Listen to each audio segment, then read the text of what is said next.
Welcome to the channel. Friends, we all know who discovered America.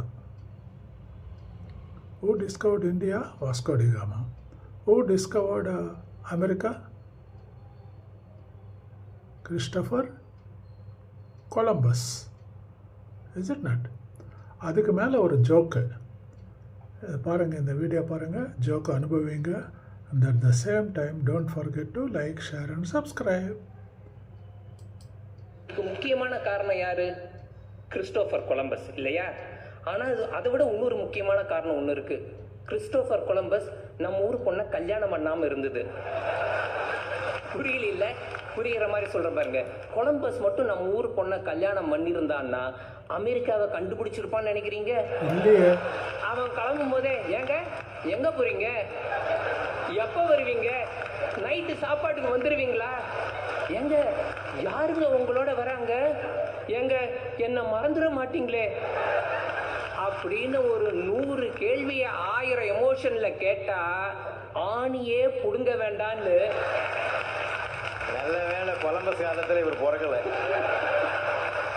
அவர் முயற்சியை கைவிட்டிருப்பாரு, America போலவே கைவிட்டிருப்பாரு.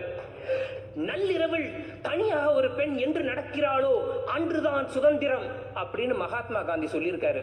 ஆனா நான் இன்னைக்கு சொல்றேங்க, வீட்டில இருந்து வெளியில போன புருஷனை எப்ப வருவேன்னு இந்த பொண்டாட்டிக்க கூப்பிடுறதை நிறுத்துறாங்களோ அன்னைக்கு தாங்க உண்மையான சுதந்திரம். பெண்களுக்கு பொறுமையும் சகிப்புத்தன்மையும் அதிகம் அப்படிங்கிறாங்க. எல்லாமே உடான்ஸுங்க. குடும்பத்துல நடக்கிற அத்தனை பிரச்சனைக்கு காரணமே இந்த பெண்கள் தான். 50% இவங்க பேசுறதுனால வருது. மீதம் நீங்க ஏன் பேசாம இருக்கீங்க, உங்களுக்கு ஒண்ணுமே தெரியல, பேசுங்கன்னு நம்ம தெரியாதனமா இந்த 2-3 வார்த்தை சொல்லுவோம் பாருங்க ரம்யா, அப்பதான் இந்த வாய்க்கா தகராறு வருது. வாயினால வந்த வாய்க்கா தவறாது. பேசினா தீராத பிரச்சனையே இல்லைன்னு யாரோ சொல்லிட்டு போயிருக்காங்க. சொன்னவருக்கு நிச்சயமா கல்யாணம் ஆயிருக்காது. பேசுறதாங்க பிரச்சனையே. ஸ்டாட்டிஸ்டிக்ஸ் படி பெண்கள் ஒரு நாளைக்கு 20,000 வார்த்தைகள் பேசுறாங்களாம், ஆண்கள் 7,000 வார்த்தை தான். அதுவும் விஜயோட கணவர் ராஜா மாதிரினா அதை விட கம்மி.